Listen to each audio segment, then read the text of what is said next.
You are listening to Leaders and Legends, a podcast produced by Veteran Strategies and featuring conversations with fascinating and impactful men and women who have shaped our world, our communities, and our history. My name is Robert Vane, Principal of Veteran Strategies, and your host for our discussion. You are listening to Leaders and Legends, a podcast presented by Veteran Strategies, a local veteran public relations enterprise, and sponsored by Girl Scouts of Central Indiana, Garmong Construction, the Crowne Plaza Hotel, Grand Hall, and Conference Center at Historic Union Station, the law firm of Bose, McKinney, and Evans, and the Bose Public Affairs Group, the McGinley's Golden Ace Inn, and MacAllister Machinery, your friendly neighborhood Caterpillar dealer. We are pleased to announce the Leaders and Legends podcast is now a member of the All Indiana Podcast Network in partnership with Wish TV. You can find us at allindianapodcastnetwork.com. allindianapodcastnetwork.com. You'll also be able to find several other really fine podcasts. Thank you for joining us on the Leaders and Legends podcast. Our guest today is Craig Fehrman, who wrote a book which has gotten absolutely amazing reviews. It's called Author in Chief, The Untold Story of Our Presidents and the Books They Wrote. If you want to look it up, it's on Amazon, and we're going to plug it several times. Craig, thank you for joining us. Hey, it's my pleasure. Also joining us on the Leaders and Legend podcast is our sometimes co-host, an Oval Office veteran and all-around PR pro, Pete Seat. Pete, take it away. Well, thank you, Robert, and thank you, Craig, for writing a book that I devoured. As Robert mentioned, background having worked in the White House myself for President George W. Bush. I love reading about the presidents, and we're used to reading about what sets the presidents apart. Grant, Roosevelt, Eisenhower, the military leaders. We've read about Truman, Kennedy, Johnson, the senators, Obama, the community organizer, Trump, the real estate developer. But here in Author-in-Chief, an extremely well-researched and enjoyable book, everyone should pick up a copy themselves. You look at something that binds the presidents together aside from being president. And that is that, if not all, were at some point in their pre or post presidency an author. So I'd love to kind of start off by taking a step back, and if you could share with us the genesis of the book. You wrote towards the end that it took 10 years. It was 10 years in the making. So where did the idea come from, and how did you tackle such an ambitious project? Sure. Well, first, I just want to say I really like your observation that this is about a book that finds commonalities among the presidents. And one of the big surprises for me was how deep and long this tradition went. I talk about two kind of books in this book. I talk about campaign books, which are sort of books that presidents write before they run for office and that often help them win the White House. And then I talk about legacy books, which are the ones we're probably more familiar with, the kind of presidential memoirs where they sort of reflect on their time there. The first campaign book was written by Thomas Jefferson. The first legacy book was written by John Adams. So this history, this history of commonality of presidents as authors, is as old as the history of the American presidency itself. It's also worth saying, though, that the reason that this history is so long and that so many presidents have picked up their pens is because America is full of readers. And so people who vote in America care about being well informed and care about coming to a rational decision about who they want to vote for. And books, for the longest time, have been the best technology to do that. We don't always think about books as a technology. We just think about them as books, as kind of furniture, something we've always had in our lives. But one thing I tried to trace in the book, and a big reason it took me so long to work on, was that books have changed a lot. Books have gotten more affordable. Books have gotten easier to move from one spot to another. And all of those changes in books meant there were changes in readers, changes in presidents, changes in elections. The way I got the idea was actually a little bit further back even than 10 years ago. It was in 2008, which was an election where books were right at the center. Obviously, Barack Obama was a very exciting candidate. John McCain was an exciting candidate. And both of them had books that were right there in the middle of the national conversation, whether it was Dreams from My Father or several books that McCain had written at that time. And so I just remember reading those books, thinking these books are really good, and it's exciting that so many Americans are reading and talking about books. And was there some kind of history there? And so once I realized that nobody had ever written a book or even really very many extended articles about this topic, I just had to make a list. And in making that list, I was like, oh my goodness, this starts with Jefferson and Adams. This isn't something that's happened once or twice. This is something that's happened again and again. It's just that nobody's ever really pulled the story together. And so that's the task I undertook. It just took a while to do it. Well, your book is as much about authors in chief as it is about the growth and expansion of the literary industry in the United States and how the two are really intertwined. You talk about how books were produced and printed and how blockbuster sales in the case of Reagan and Clinton also brought about lackluster substance in what they produced ultimately. But it was interesting to read about, you talk about Thomas Jefferson. And at the time that he wrote, it was a sign of arrogance to talk in the first person. And a lot of the authors of that time were writing in the third person. And then you had the acceleration to ghostwriting and someone like Coolidge who found shame in using ghostwriters, whereas someone like Kennedy was shameless about it and ultimately accepted a Pulitzer Prize that was probably unearned. So can you kind of talk about how those two were on the same trajectory over the course of time that you wrote about? Yeah, it's absolutely right. This idea of author, it's like a book. We sort of take it for granted. Oh, this is what an author does. They, have books for sale and they go on podcasts and they talk about their books. But that's a pretty new thing. Even in the 18th century, if you were going to write a book and publish it under your own name, that was kind of a revolutionary and a bold act. It was seen as sort of too arrogant and too vain. And that was especially true in America. If you go back and read a lot of the pamphlets that were published during the Revolutionary War period, a lot of times people would publish under pseudonyms. The Federalist Papers is an example from a little bit later that was published not under names like Alexander Hamilton or John Madison, but under the name of Publius.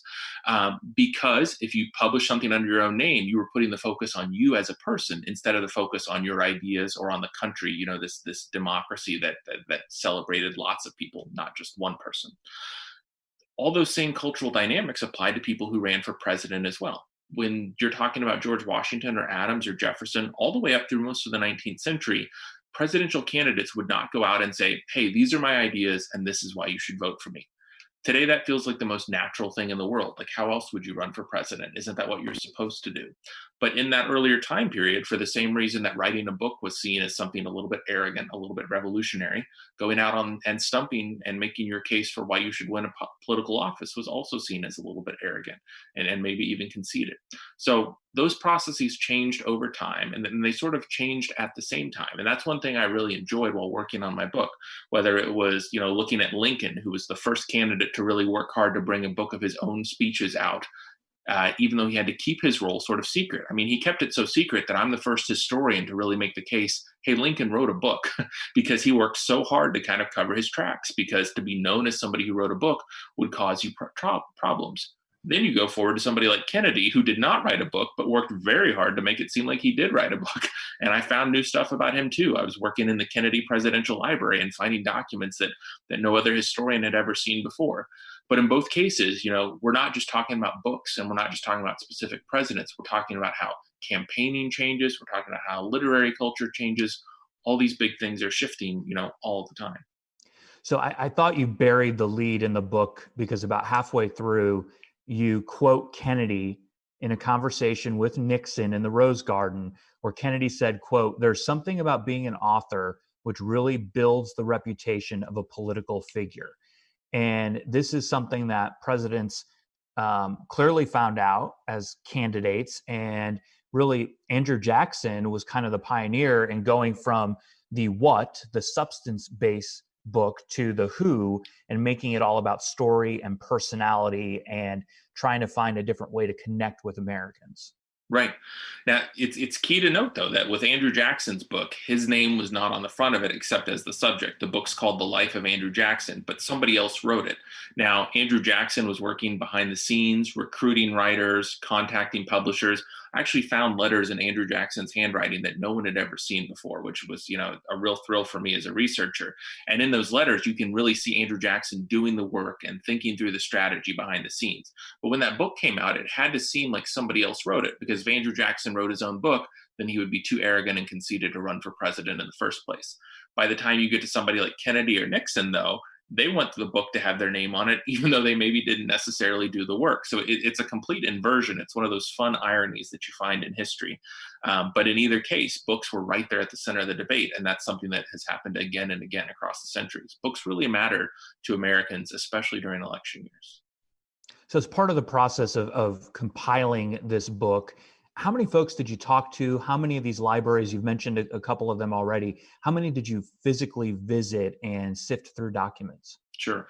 I interviewed well over 100 people. Sometimes that includes people who worked on campaigns or worked in Washington, especially for the later chapters when I was writing about people like Reagan or Clinton or Obama. Sometimes it was interviewing historians because I relied on a lot of really good research that historians had done, especially about the book trade. So well over 100 people. I sort of stopped keeping track once I crossed that threshold. And then more than a dozen archives I went to in person. And really that even understates the amount of work, because there have really been amazing changes in technology where you can now, through library subscriptions, look up obscure newspapers and sort of see what was written in those newspapers. So when I was working on Lincoln's book, for instance, I found so much new material because these small newspapers in Indiana or in Illinois that aren't at the Library of Congress, and maybe you're only at a couple libraries in their states, are now you can search them from anywhere, and you can put in search terms like the title of Lincoln's book and make the time frame 1858 to 1861, and then find what people were writing about at the time. And I love that stuff because I really wanted to capture, not just what these books were like and what the presidents who wrote them were like, but what did the books feel like to other people? I, in 2008, read Obama's books and read McCain's books and thought, wow, this is cool. This is going to shape my ideas about who I'm going to vote for, that kind of thing. Well, what was the person like me in 1860 doing? What was that person doing who was getting the book and reading the book and thinking about it? And I was able to answer that in a really concrete way. And that's fun. If you're somebody who really likes history or really likes reading about presidents, I believe my book will kind of tell you the history of yourself. So, with many things, it takes but one to break the mold and launch a new tradition. And you see that again and again throughout your book, where, as I mentioned, we went from third-person presidential accounts to first-person. Buchanan wrote a post-presidency book, but it was really Grant who brought us meaningful legacy prose. Coolidge had a campaign launching book, which was later perfected as by Obama, as you've mentioned. But I'm curious, although he's considered the worst president in history, James Buchanan really, started the tradition of publishing that legacy book based on his time in office while still alive. Yet, as you write, it was widely panned. So why did his abject failure on the project not stop the whole enterprise dead in its tracks? Sure. Yeah. I mean, Buchanan was the worst president we've ever had, I think. And he might be the worst presidential author too. His friends would send him reviews of his new book, and there were so many negative reviews, and they were so cutting that Buchanan finally told his friends, I'm good. You don't need to forward me any more reviews. I think I get how America is taking this book. So that book was a failure. But the reason I think that it continued past him is that I wouldn't necessarily give Buchanan the credit. He was the first person to publish this book in his lifetime. But the reason he published it was not because he grew up as a reader or a lover of books. I mean, if anything, the opposite, which is one reason why his book wasn't very good. What motivated him was this huge force. And again, it gets at, my book is a book about presidents and their books, but it's really about a lot bigger stuff too. And so for Buchanan, that force was the Civil War. Up to this point, when people wrote autobiographies, their idea was, this will be published after I die. Think of some of the most famous autobiographies in American history, like Benjamin Franklin's. That book didn't appear when Benjamin Franklin was alive because it couldn't. If he had published that book while he was still living, he would be seen again as sort of arrogant and conceited, frankly, un-American. So that book had to wait until after he passed away. And that was the model up through a lot of the 19th century. The Civil War really changed that. It rewrote pretty much every rule in American culture. And so all of a sudden, people were less worried about, well, is James Buchanan arrogant and conceited or not? And more worried about, well, what did James Buchanan think about this life-changing, nation-altering war we all just lived through?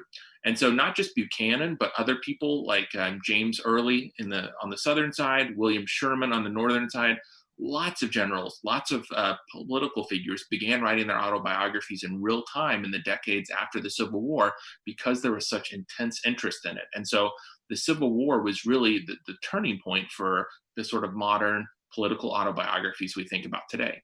Despite that big shift, Grant, who wrote the best memoir of anybody, still didn't want to do it. He just, for whatever reason, didn't see himself as a writer. And even his friend, Mark Twain, I have this scene in the book where they're sort of talking, and Mark Twain is like, let's do this. This book's going to sell. You're the perfect person to write it. And Grant's like, I'm just not a writer. I just don't see myself that way. And it took a personal tragedy. It took Grant filing for bankruptcy, losing all of his money, and soon after developing a form of cancer that would become fatal. Those two forces made Grant realize, I only have one chance to sort of try to create my legacy and to pay my family's bills. I'm going to write a book to do it. Somehow, under those circumstances, he wrote a fantastic book. And that book was also one of the biggest sellers in American history to that point.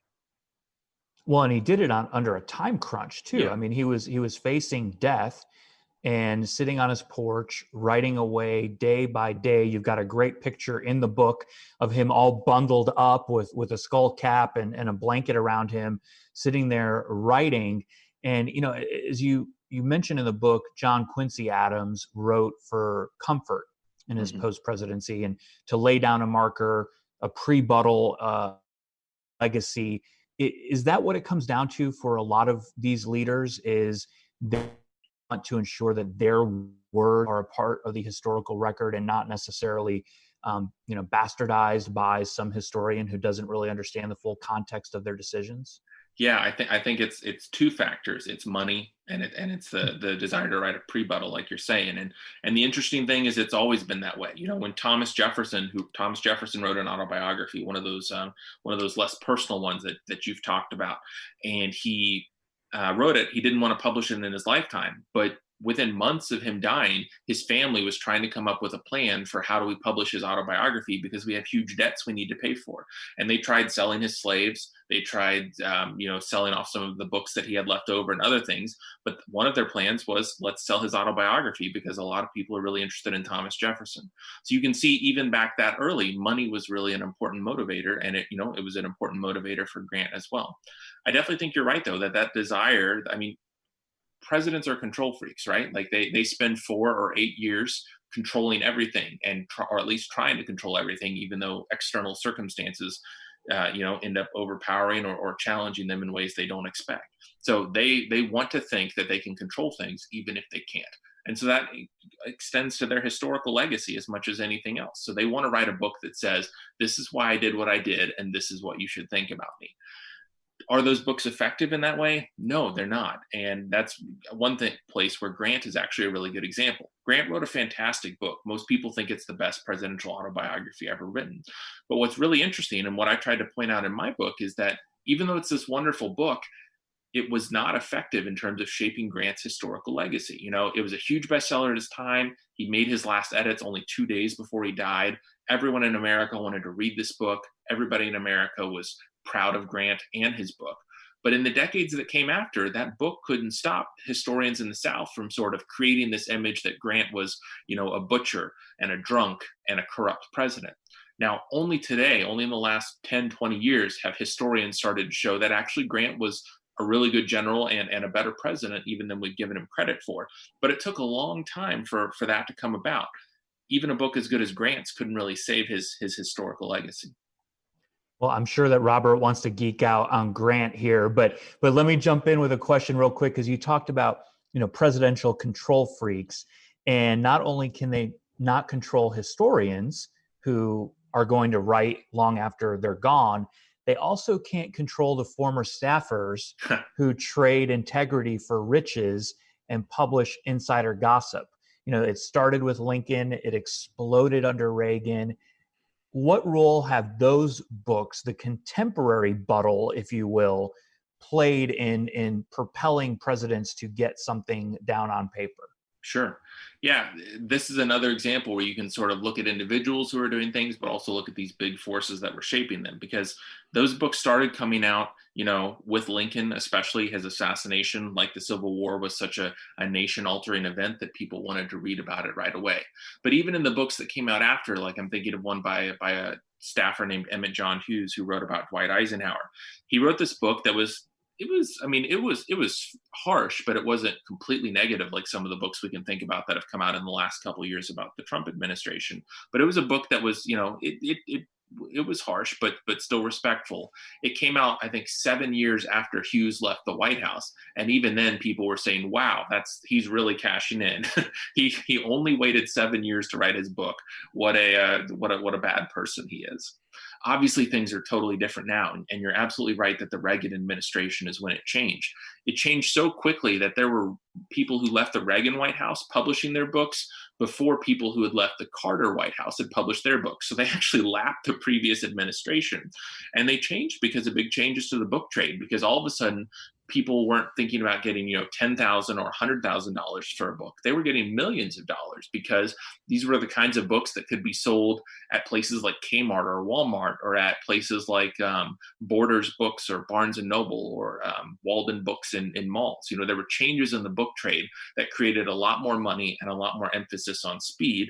And so lots of aides to the presidents wanted to publish their books. And I'm sure that's only contributed to presidents' desires to write books as well. Ronald Reagan and especially Nancy Reagan were frustrated by the aides who wrote books that were negative about them, and they answered them in books of their own. And they also made a lot of money from those books as well. And that's a dynamic that you've seen on both sides of the aisle. I mean, certainly the Clintons did that. The Obamas have done that as well. That's just sort of, a fact of modern life in American politics. You're actually a couple years younger than me, but you date yourself when you say things like Borders and Walden Books, that people haven't seen for years. But the impact that bookstores like that had, especially on these blockbuster books. I mean, the lines and hordes of people who would come to a book signing for Bill Clinton, but it dates back to, was it Truman that did one of the first book signings? Yeah. One of my favorite chapters in the book is on Harry Truman. And that's because even though he's sort of kicked off this kind of modern process we're talking about, where he had a big book signing, with thousands of people in line, and he had a book that was one of the 10 best-selling books in America that year. He still tried to hold on to some personal integrity, and he still didn't love the process. They had to work really hard to convince him to do one book event. He did it in Kansas City, where, of course, close to where he grew up and where he still lived, and where a lot of people really liked him, even though he wasn't a very popular ex-president at that time. But he kept saying, well, the book should be sold on its own merits. It shouldn't be about me. But finally, his publisher and one of the local booksellers in that area actually looked at the papers that this bookstore owner in the area had, and found amazing letters between him and Truman, because Truman was such a lover of books himself. One of the booksellers convinced him to do it. And the thing I really respect about Truman is that the book he wrote has some amazing passages. The passage where he learns that FDR has died and that he's about to become president, it's incredibly well written, and it puts you right there. There are other passages that are maybe, a little bit too much a president trying to control how historians are going to think about him. So it's an uneven book. But even though it's uneven, Harry Truman put everything he had into that book. He spent years on it. He actually didn't make much money off of it, because he used so much of the profits that he received from the book to hire staffers to check to make sure that the facts were right, and to hire different ghostwriters. He put everything he had into it because he was somebody who grew up reading history books and loving history books, and he wanted to write a book that would have, historical weight and matter as well. And that's somebody who's doing it not for the money, not for their reputation, but just because books matter to them. And Harry Truman is a president that was certainly true of. So I wanted to follow up on something, because you've touched on this a few times, and you touch on it a few times in the book.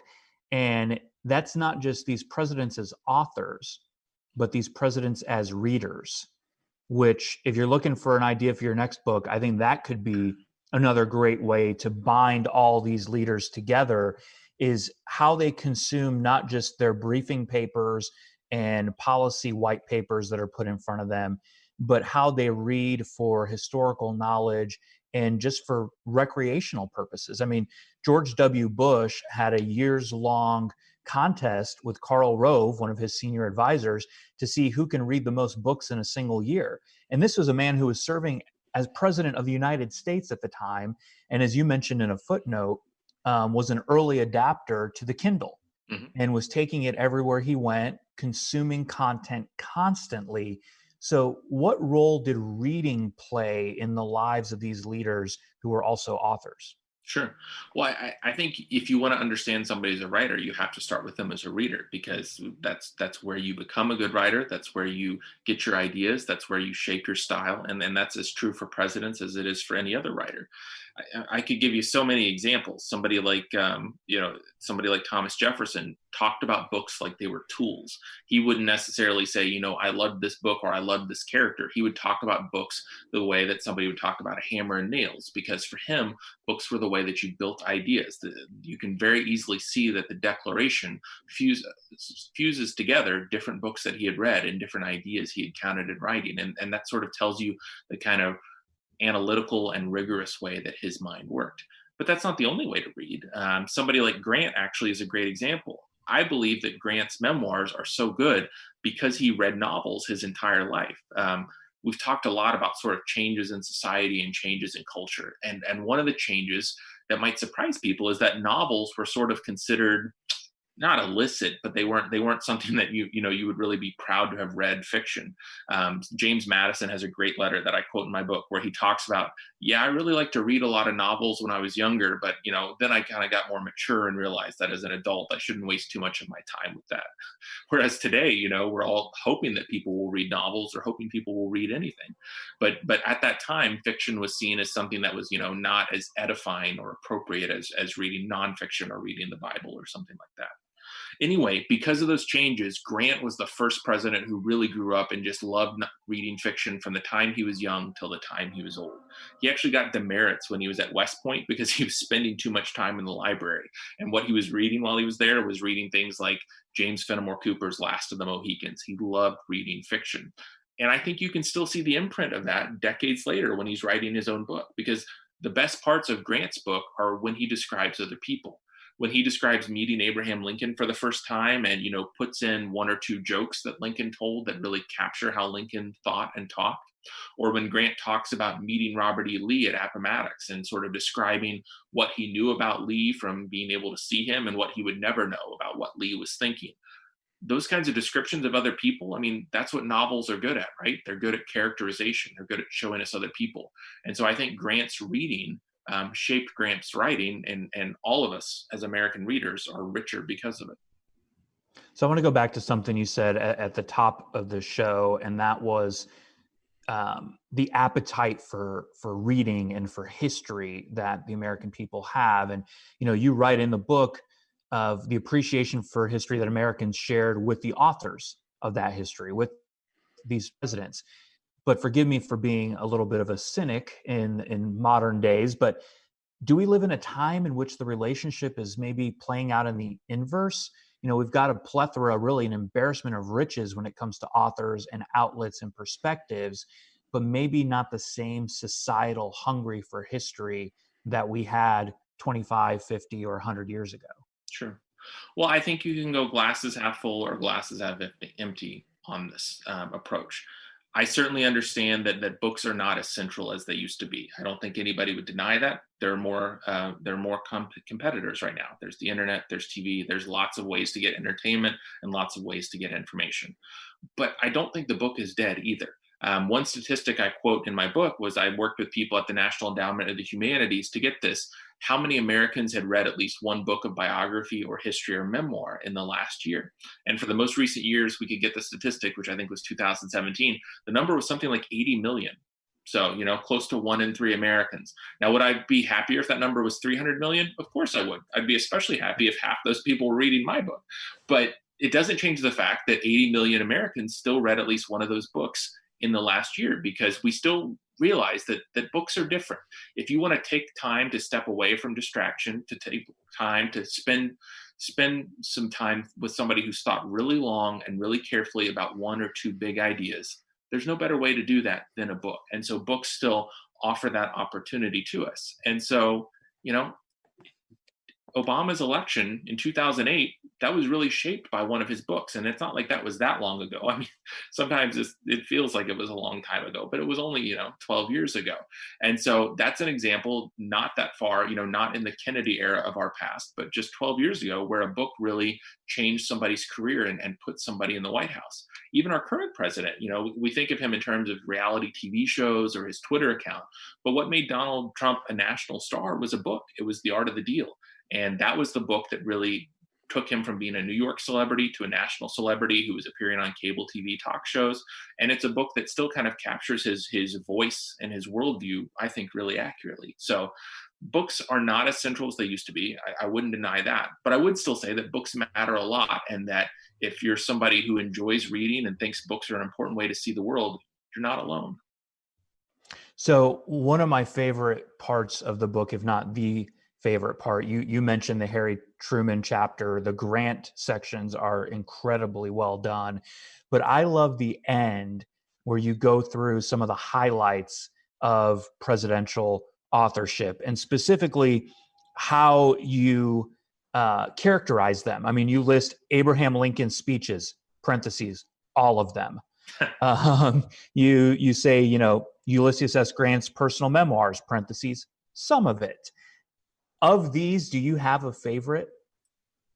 Well, this is one of my favorite parts in the book. It was my editor's idea, so I got to give credit to him. But it's an appendix in the back of the book that's a really practical guide. Like, if you like this book, if you want to read more, and again, speaking to what we talked about the value of books, one thing books do that's really great is they inspire you to read more books, right? And so I wanted to have a really helpful guide to people where they could go to Amazon or go to their local bookstore or go to the library and find the next thing they wanted to read. And that was written by a president instead of just this book about presidents.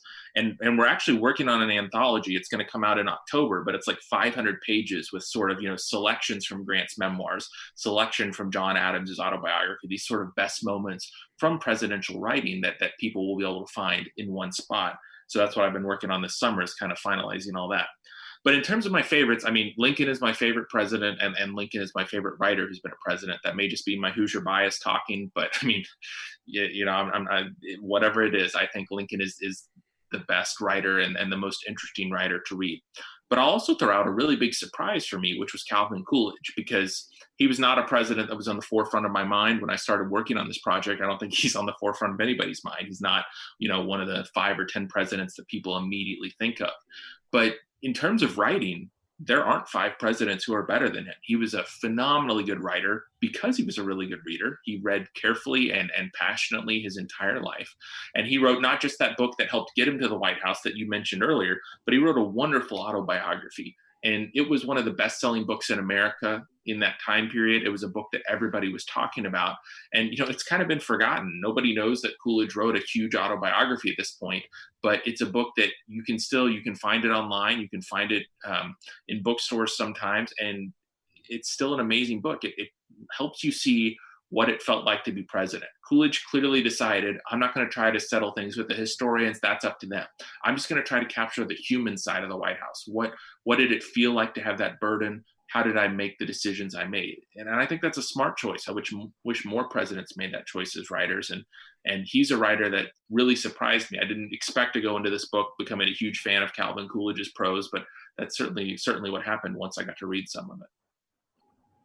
You are listening to Leaders and Legends, a podcast presented by Veteran Strategies, a local veteran public relations enterprise, and sponsored by Girl Scouts of Central Indiana, Garmong Construction, the Crowne Plaza Hotel, Grand Hall and Conference Center at Historic Union Station, the law firm of Bose, McKinney, and Evans, and the Bose Public Affairs Group, ably represented today by Mr. Pete Seat, the McGinley's Golden Ace Inn, and, of course, MacAllister Machinery, your friendly neighborhood Caterpillar dealer. And we should thank MacAllister Machinery, who just re-upped their sponsorship of this podcast for another year.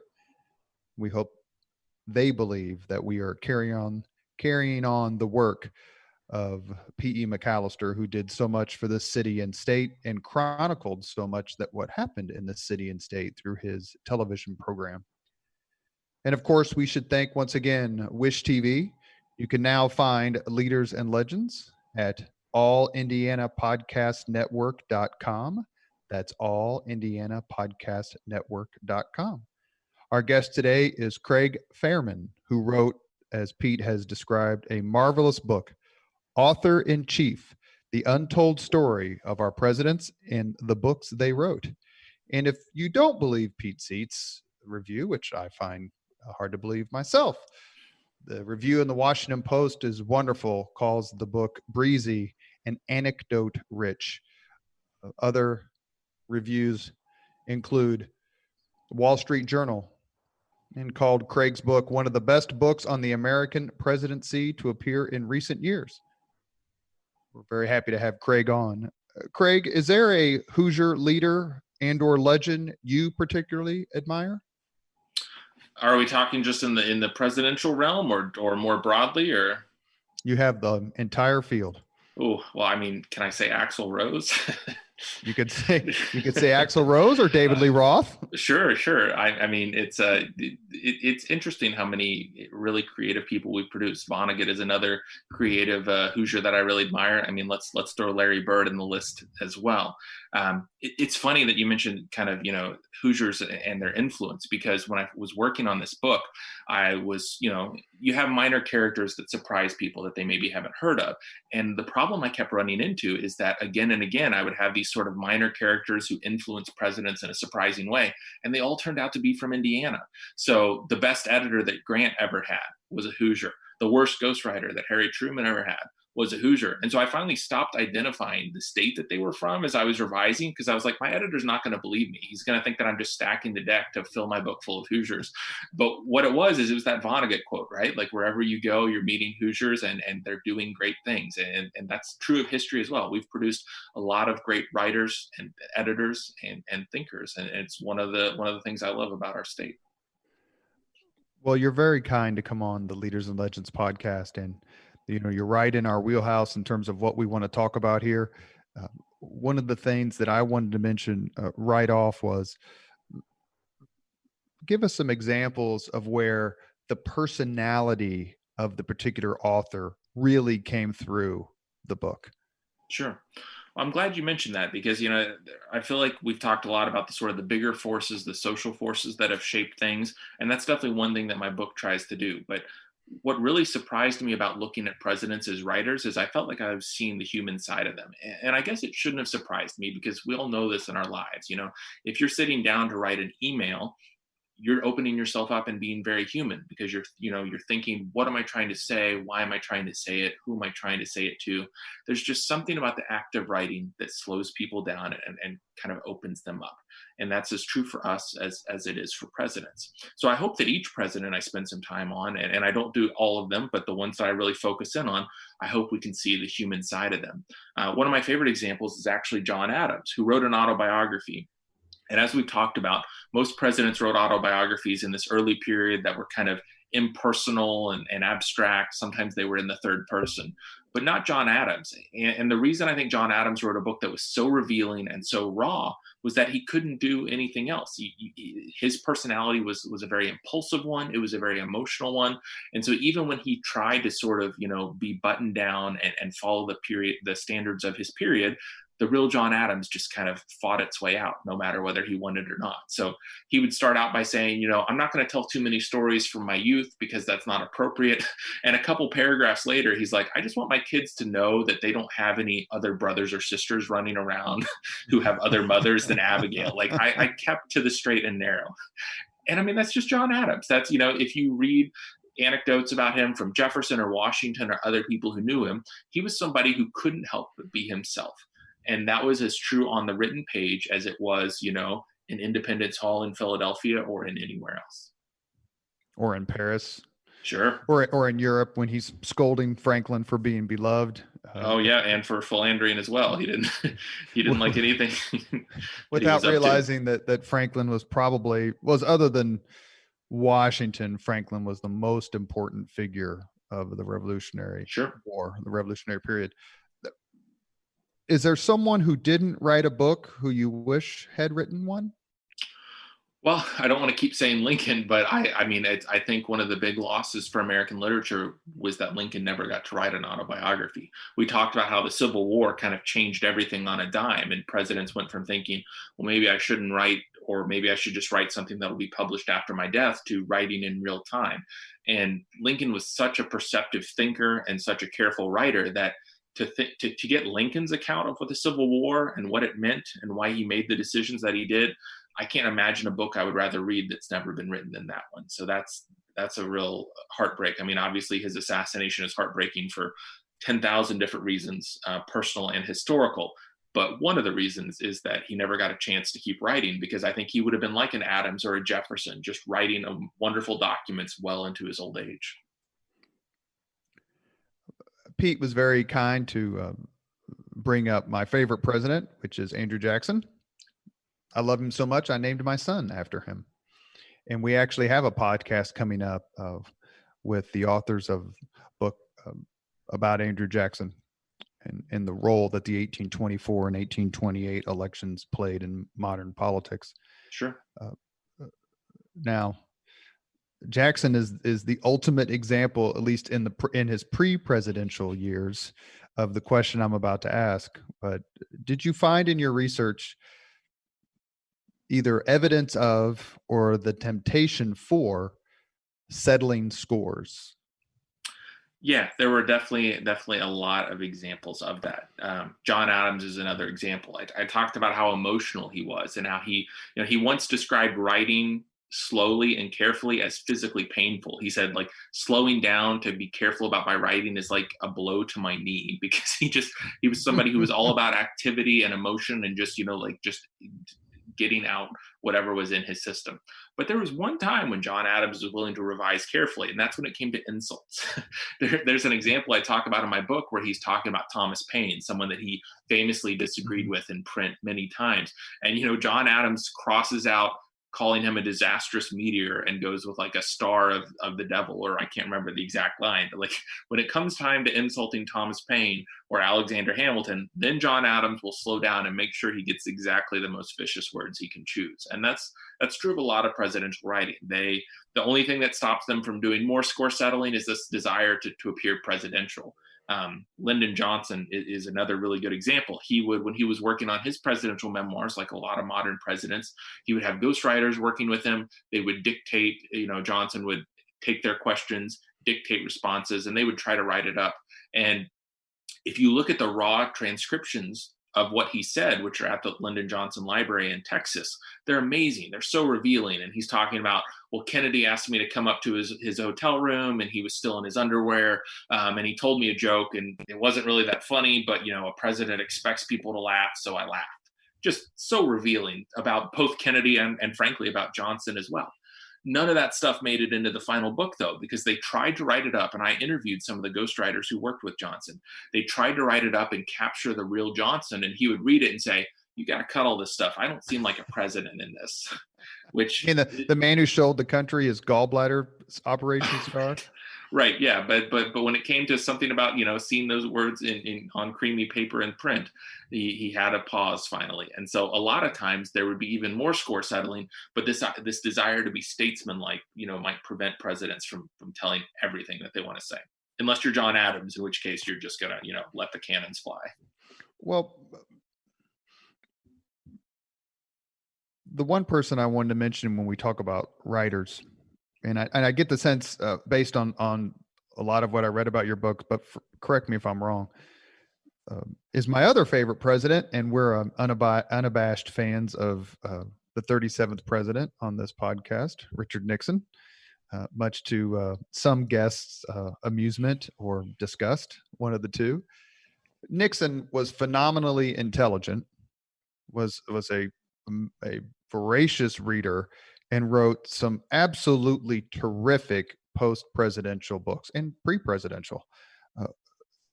What are your estimations of him as a writer, and what do you think about his books and the impact they had, not only on him as president, but perhaps more importantly, his rehabilitation after he resigned in disgrace? Sure.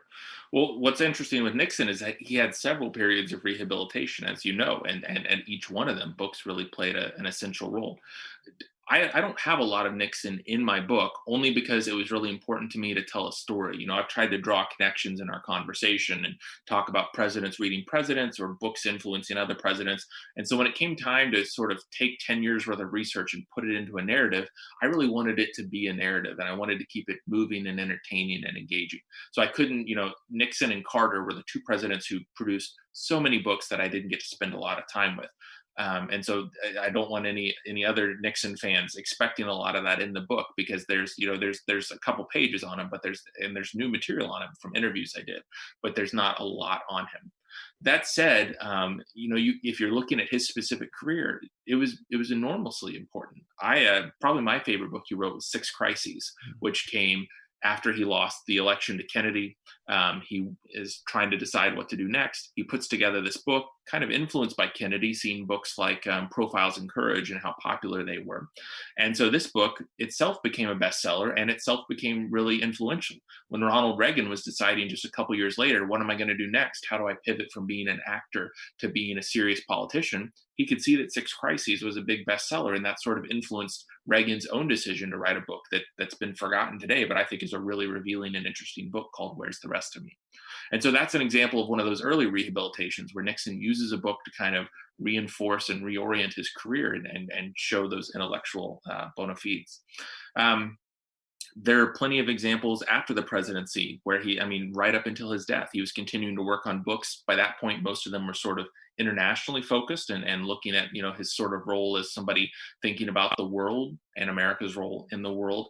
And those books, they got him, the books were influential themselves, but they also did something important that happens a lot with books in this time period, in sort of the modern period, which is they offered an opportunity for him to talk about the books in a setting where even more people would see them. Hundreds of thousands of people bought Nixon's books, but millions of people would see him go on television shows on NBC or on C-SPAN or on Fox and talk about his books and talk about the ideas in there. And so that's one way that books can make a really important difference in this time period, is they sort of give you the reason to have an ex-president on your show, and they sort of define what the conversation will be about. And Nixon gave some really revealing interviews, especially on C-SPAN, with Brian Lamb, who is a former Hoosier himself. Right. And he talked a lot with Nixon about, the writing of those books, but also the ideas in there. And I think that did a lot to change Nixon's post-presidential image. Do you get the sense that presidents who either are generally considered in kind of the bottom level according to their performance, or maybe they are 50-50 and it just kind of depends on how they leave the presidency, that it's more important for them to chronicle their time in the Oval Office because they feel like they are the last chronicler of what actually happened? In other words, don't listen to what the Republicans and the news media said about me. I'm President Carter. I'll tell you what actually happened. And that gives them a chance to be the biggest cheerleader for their own administration, which may or not have turned out to be what they were hoping. Sure. There's definitely the impulse to try to do that. I don't think it's always successful. Grant's book is an example I mentioned earlier.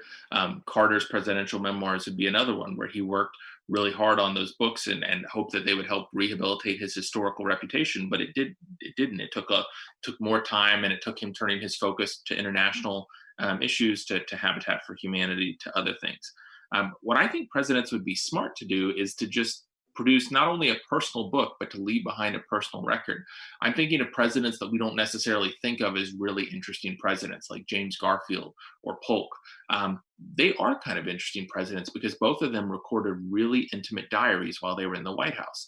And so somebody like Garfield, he obviously was assassinated and didn't have as much time to have a really influential presidency. But if he had, I think historians would have even more interest in him, and there would be even more big books about him because his diaries are so good, and because you can really capture the decision-making process, what he's worried about, what he's thinking about.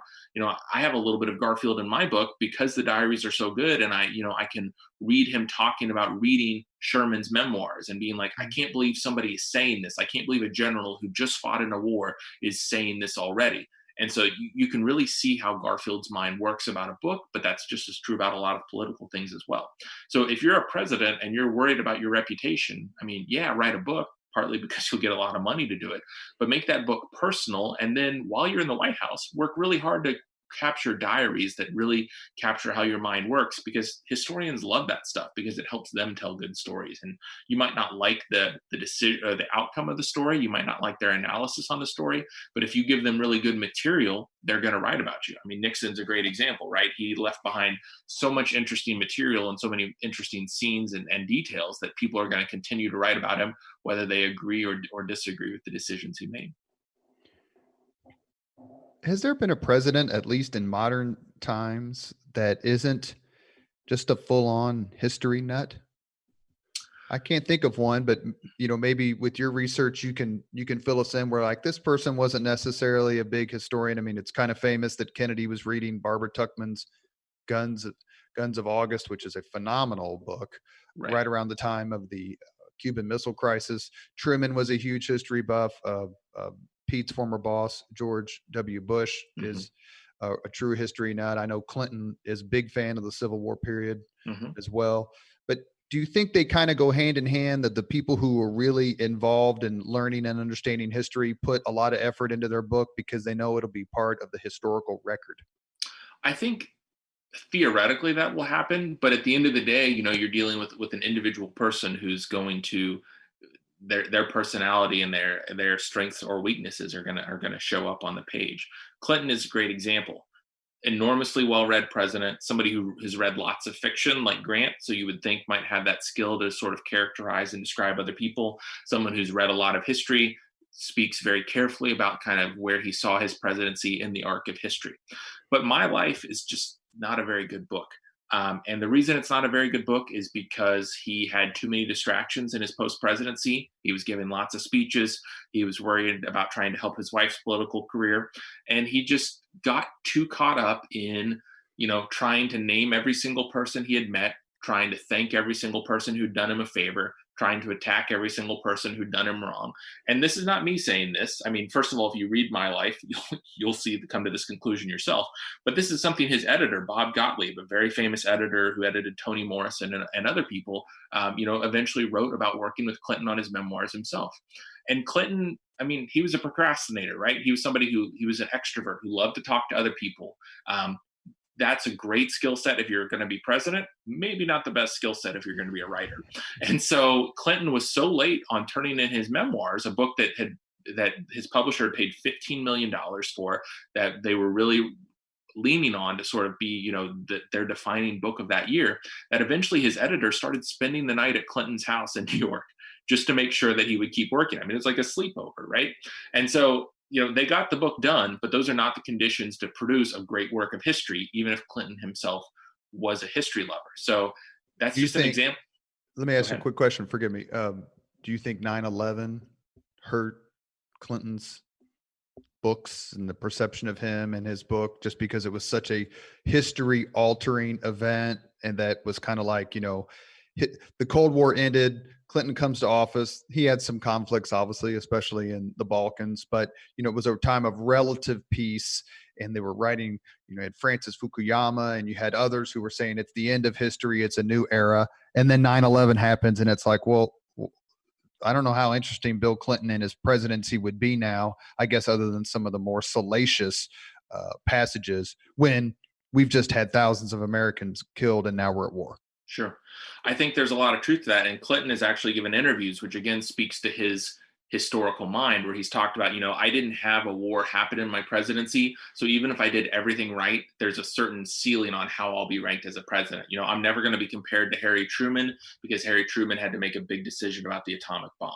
And so Clinton himself understands that and sort of sees himself in that historical context. And so that kind of put a ceiling on, whatever you think about him as a president, good or bad, because he was a president during a period of relative peace and relative prosperity, there's only so high he can go in those kind of historical rankings of presidents and where they fit. Even though he is capable of that kind of analysis and self-reflection, though, talking about himself as a president, You won't find a lot of that kind of insight in his book. And that's just because he had too many distractions and too much going on to really buckle down and do the work to make a great book. And so that's where, again, you can see that these presidents, even if they love history, their personality, their strengths and their weaknesses are both going to show up in their books. When you're Harry Truman and you decide to drop not one, but two atomic bombs, and you later tell your biographer that it wasn't the toughest decision you had to make as president, which he has always said, deciding to enter the Korean War was the toughest decision he had to make as president. That really, to your point, separates the chief executives. One more question, then turn it back to Pete for a few more. And then we always end our podcast with the same 5 questions. And so you'll get those here in just a minute. Last question I want to ask is, you spend some time, and then it is very prominent in all the reviews that I read about John F. Kennedy, Ted Sorensen, and the book Profiles in Courage, which I believe won a Pulitzer Prize and sold massive number of copies, and, kind of played into Kennedy's Harvard intellectual side to complement his wartime exploits. What was it like to do the research on that particular controversy? And I say controversy with the lowercase c. What were your conclusions? And do you think that it all affects the Kennedy legacy in a detrimental way? Sure. Well, this is where I would kind of go back to that idea of, when you look at presidents as writers, you see their human side. Because if we're talking about, was Kennedy a good president or not, the Cuban Missile Crisis matters a lot more than who wrote Profiles in Courage. I don't deny that for a second.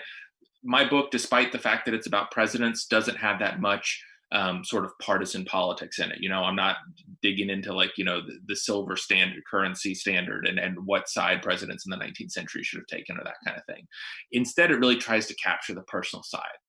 And in terms of the personal side, in terms of what kind of person John F. Kennedy was, in terms of his personal ethics or personal morality, yeah, I think the Profiles in Courage debate is really important.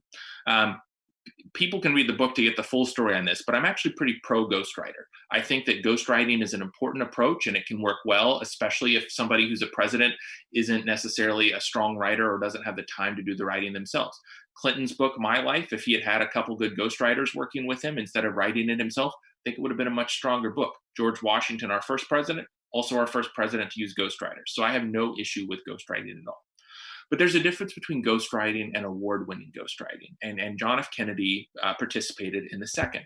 He did not work very hard on his book, Profiles in Courage. And I know this because I was at the Kennedy Presidential Library. I found documents that nobody has ever seen before that really show that there's just no way that he could have done much work on this book, because he was dealing with a really terrible back surgery at the time. And I mean, he was having to heal. He was having to get better. Ted Sorensen, his aide, did most of the work on this. But while Kennedy wasn't very involved in the writing of his book, he was extremely involved in the promoting of his book. He was, saying, I think we need a bigger author photo on the back of this. That's the kind of detail and control that he was exerting over the book. The book came out, it was a huge seller, even though people assumed that Kennedy had written it himself. And it kind of could have been a happy story. It could have ended there. It did a lot to put Kennedy on the national stage. He almost became vice presidential nominee in 1956, the year the book came out. It was already a big bestseller. It didn't need more. The story could have stopped there. But Kennedy wanted more. He desired more. And for reasons that are kind of baffling, he just really cared about what other writers thought about him. He really wanted literary fame. He didn't just want political power. He didn't just want to be the person calling the shots during the Cold War. He wanted novelists to think that he was a great writer, even though he didn't want to do the work to write a book that novelists would really like. And so he got the Pulitzer Prize for his book. And some of those documents I found at the Kennedy Library show that Kennedy himself was personally involved in getting the Pulitzer Prize for his book. It's not like his book was automatically seen as a contender for it. It wasn't even on the first list, the kind of the long list of books that should be considered by the Pulitzer Committee. Instead, it got added after the fact because of people that Kennedy had nudged to sort of work on his behalf. Backroom, kind of backdoor politics that apply to book awards as much as they apply to presidential campaigns. And so Kennedy gets this award, and at that point, that's when the controversy really starts. And I mean, it was a big C controversy at the time. People were confused, and people were frustrated and saying, "We're hearing these rumors. We're seeing journalists on TV saying that you didn't write your book. Did you write your book?" And Kennedy again and again would just say, "Yeah, I did write my book. I don't know what they're talking about." He put so much energy into maintaining this myth. It really mattered to him that everybody thought of him as a writer, as an award-winning writer. It just didn't matter to him to actually do the work himself. And that's what I mean about this being a personal lens, because the story that I've just outlined, I think it probably tells you something about the kind of person John F. Kennedy is, even if it doesn't tell you as much about him as a president as, the Cuban Missile Crisis. We've talked about different players in this, obviously the authors themselves. We've talked about ghostwriters. We've talked about historians. We haven't really talked about agents. And you write about who's, the person who's arguably the most influential member of the process for the last several presidential books. And that's a lawyer based in Washington, a guy named Robert Barnett, who is extremely adept at running auctions between the publishing houses and getting top dollar for his clients. Kind of talk through the evolution of that process and how agents have been a part of this, and particularly the role that Robert Barnett has been playing recently. Sure. So this is another thing that you can kind of date to the Reagan administration, is that period in the 1980s when everything changed. David Stockman was one of Reagan's advisors who left. There were some controversial articles published that quoted him being critical of Reagan and his economic approach. And so then Stockman went out to get a book deal. And there, I went back and read all the news coverage from the time, and people were like, he might get $50,000. He might get $100,000. He got $2.4 million. And this is in 1980s dollars. And he got that because he was represented by this new lawyer named Robert Barnett, who was a young man at the time. And Mr. Barnett's been doing this ever since. He excels at getting people that top dollar that you're talking about. He is bipartisan in his workings. He is the agent for the Obamas, and he is the agent for the Bushes as well. And he has the connections. He knows not just, editors, and he knows people who book TV shows. He's really an incredible operator and incredibly good at making those connections and getting those big deals. And I think he's really somebody who represents how book publishing and how media works in this kind of, blockbuster age. That's what I call it in the book, is that we're sort of, once Reagan, all the interest in Reagan, all the Reagan aides who want to sell their books, that's when we start to see the blockbuster approach to publishing. And yeah, it has something to do with like Walden Books and the way books are sold, but it also has something to do with the politicians and the agents and the people who connect them. So Barnett he's a genius at what he does. One of the things that he does is he doesn't charge people a commission. My agent charges a certain percentage of my book, and that's how he gets his money. And he does the same kind of stuff of selling the book and helping promote the book and all that. Barnett charges an hourly fee, and we're talking thousands of dollars for an hourly fee, which might seem like a bad deal, but it's actually a great deal. Bob Woodward, who's one of Barnett's clients, said that Barnett is, the only bargain in Washington, D.C. And that's because if you're talking 10 or 15% of $2.4 million, I'd much rather pay somebody thousands of dollars for a few hours than pay 15% of that kind of figure. So Barnett has found a way to work the system that works for the politicians, that works for the publishers, because these books are very profitable. I guess the outstanding question is, does the system work well for readers? Not only is he the greatest bargain in Washington, or the only bargain in Washington, but you used a word to describe him that is rarely used to describe anyone in Washington, and that's bipartisan. I think that to me is one of the most interesting parts of who Robert Barnett is that, he works with the Clintons just as well as he works with, a Trump kind of figure. It's all about getting the best deal for his client, getting the book out there. But to your point, do these blockbuster books really serve the readers and the general public that they're ultimately meant to serve? Yeah, it's capitalism trying to make a buck, but you also want to get a compelling story out to the masses. Yeah. And I really come at this from the perspective of readers. Like when I was writing my book, I was also always asking myself, what did it feel like to be a regular person, a reader, a voter when Abraham Lincoln was president, or when Ronald Reagan was president, or when Barack Obama or Donald Trump were president. And I think one reason these books sell so well is because readers have always cared. As we talked about earlier, do they care as much as they used to? Probably not. But there's still a desire, and it's a desire, I don't know another word for it other than patriotic.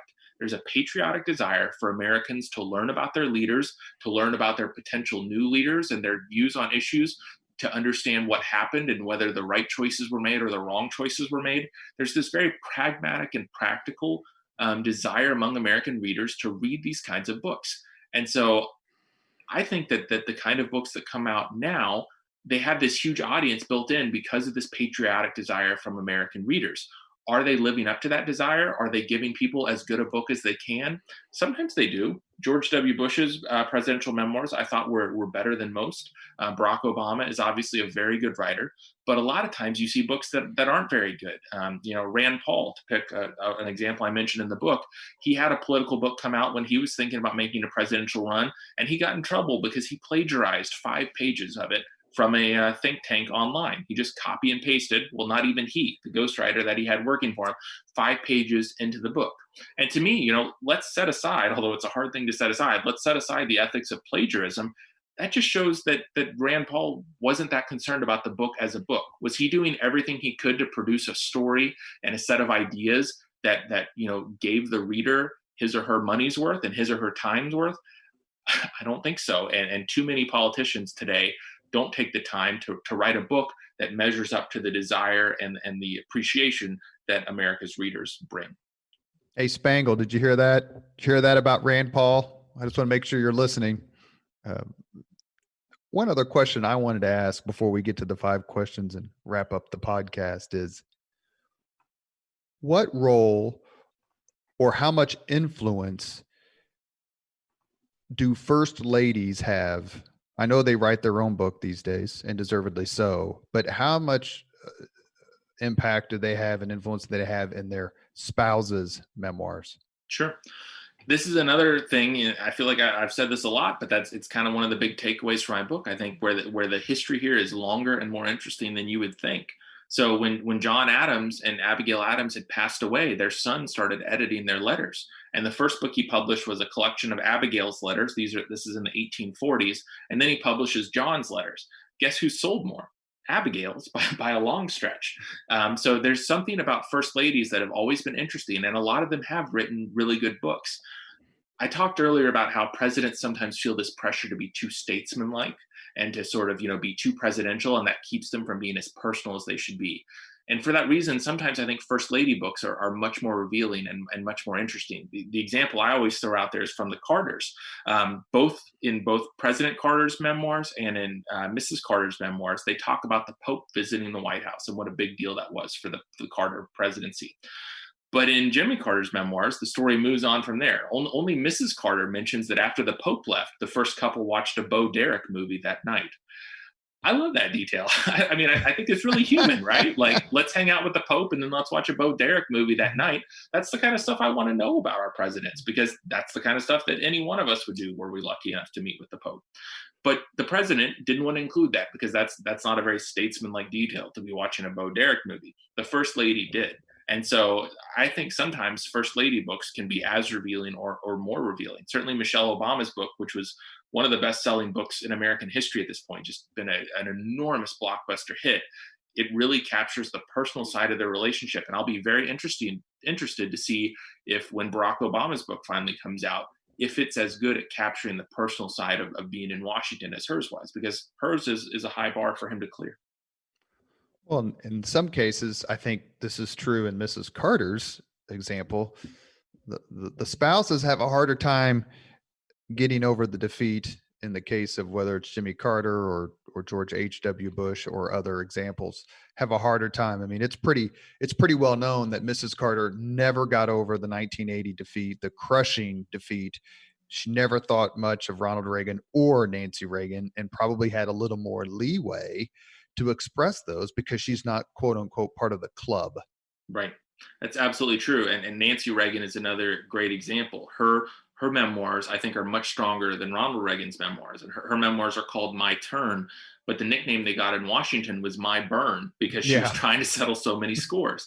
And again, that's something that first ladies have a little bit more leeway to do. In a lot of ways, their role is more constrained because they have a lot of pressures that men don't necessarily face in public life. But when it comes to writing, at least, they can kind of flip the table and be a little bit more honest and open. And sometimes their books are stronger for exactly the reasons you say. And a best-selling memoir, I would assume, would probably be have a as its foundation a watershed event. Like, I don't know that I would automatically say, forgive me, Pete, that I would automatically say that George W. Bush was a better president than Clinton. And there's a lot of good things you could say about Clinton's presidency. I would not have voted for Clinton over George W. Bush. But regardless of how I feel about Bill Clinton, to me, it would be much more engrossing to read about September 11th, 2001, whether I was a Republican or a Democrat, liberal, conservative, or whatever, just to read. I like reading about. One of the things we try to do with the Leaders and Legends podcast is talk to people who were in the room. One of the reasons I wanted Pete to come on the podcast, besides just the general sponsorship and he and I's personal friendship, is that he's been in the Oval Office. He's seen how these things work. That is so fascinating. So to read George W. Bush's first person account of what, not only of what happened, but what he was thinking, his frustration at not getting back to Washington, D.C., and his asserting himself as commander in chief. And that's not at all kind of why he ran for office. He had all these other things to do.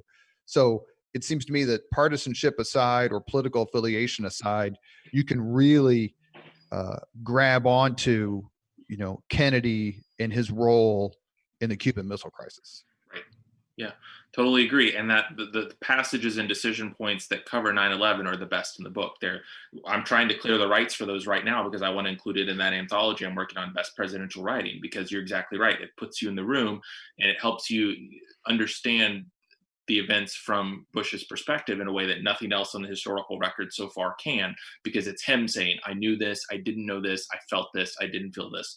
And they're really, it's riveting. It's like a detective novel or a mystery. You can't stop turning the pages for those reasons. And one of the best books I ever read about a presidency is Ken Edelman's book, Reagan at Reykjavik, where he talks about the Reykjavik summit with Gorbachev, and Edelman's in the room, or, he's in the room next door, and Reagan leaves this meeting with Gorbachev. They come and decide everything and discuss everything through. I mean, that's the gripping part of history that you think is preordained. But when you read about the process and the tension, then it gives you a whole new perspective. Totally agree. We end all Leaders and Legends podcasts with the same 5 questions.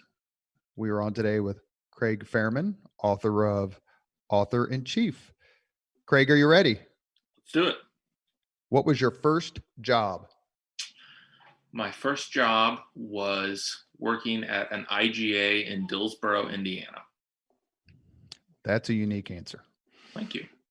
What was your first concert? My first concert was in college, so I think it was Linkin Park and Incubus.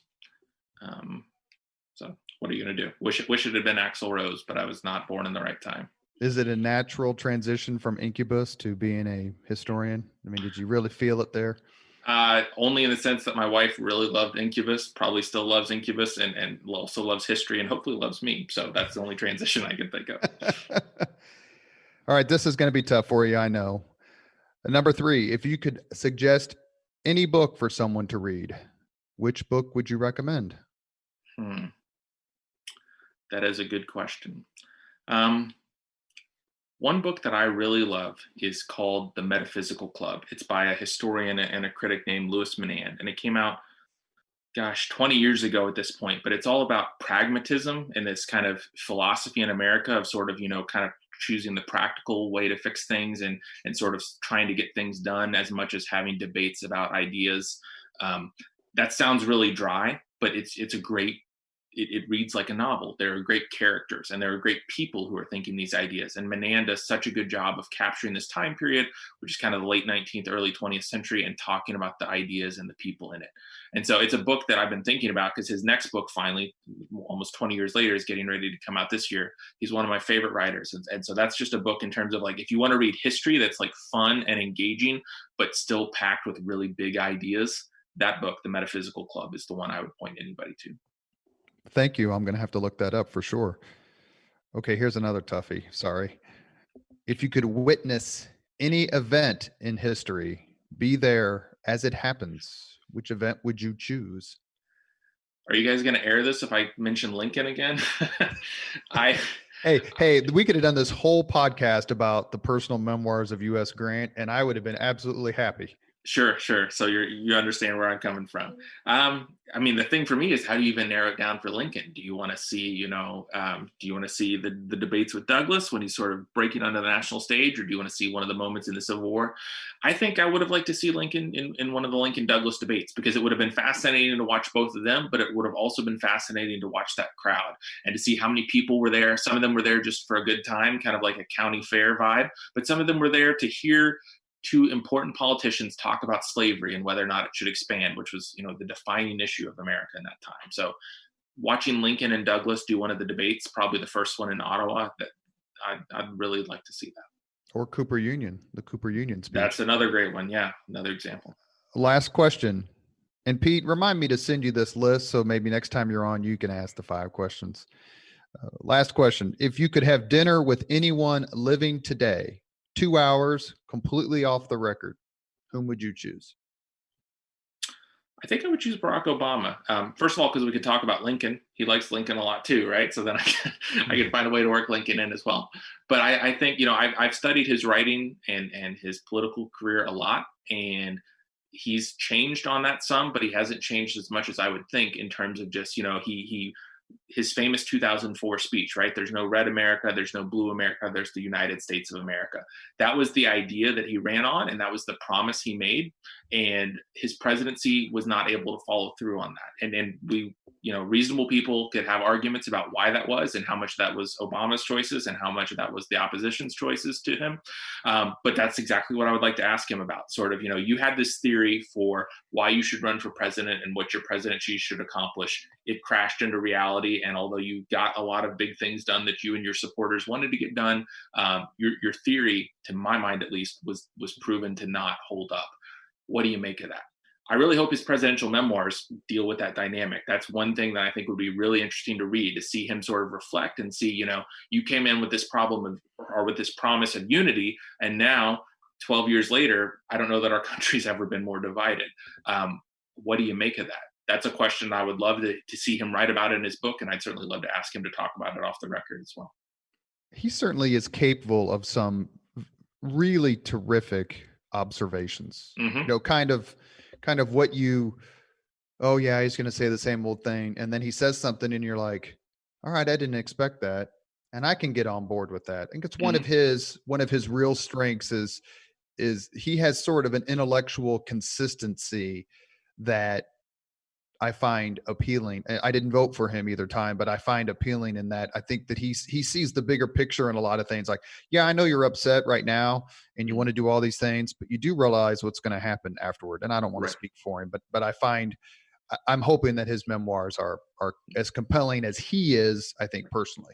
Yeah, and that's the question. Is he going to be able to see the bigger picture about himself? A lot of the presidents who've written their memoirs were not able to do that, but certainly he is a great reader and a great writer, whether you support his policies or not. So it's kind of like, if anybody can write the book that does what you're talking about, you would hope it would be him. But I'll be honest with you, I am a supporter. I did vote for him, but I'm not sure that his book will be able to pull it off. We're just going to have to see, because presidential memoirs are really tricky books to write. You have been listening to Leaders and Legends, a podcast presented by Veteran Strategies, a local veteran public relations enterprise, and sponsored by Girl Scouts of Central Indiana, Garmong Construction, the Crowne Plaza Hotel, Grand Hall, and Conference Center at Historic Union Station, the law firm of Bose, McKinney, and Evans, and the Bose Public Affairs Group, the McGinley's Golden Ace Inn, and MacAllister Machinery, your friendly neighborhood Caterpillar dealer. Again, we are very proud to announce that we are now a part of the All Indiana Podcast Network in partnership with Wish TV. You can find Leaders and Legends at allindianapodcastnetwork.com. Our guest today has been Craig Fehrman, author-in-chief, The Untold Story of Our Presidents and the Books They Wrote. It is absolutely terrific. It's gotten amazing reviews. I'll post the link on Amazon so you can pick it up. I've already had about a half dozen people ask me for it. We were joined today too by our intrepid co-host, Mr. Pete Seat. Pete, thank you very, very much. Thank you, sir. Appreciate it. Craig, thank you very much for coming on. This has been the highlight of my week. I appreciate both of you talking and the questions, and it's just fun to do this stuff. So thanks again. Thank you. Take care. Thank you very much for listening to Leaders and Legends, brought to you by Veteran Strategies Incorporated. If you want to contact us about this program or our menu of public relations services, please send us an email at robert@veteranstrategies.com. That's robert@veteranstrategies.com.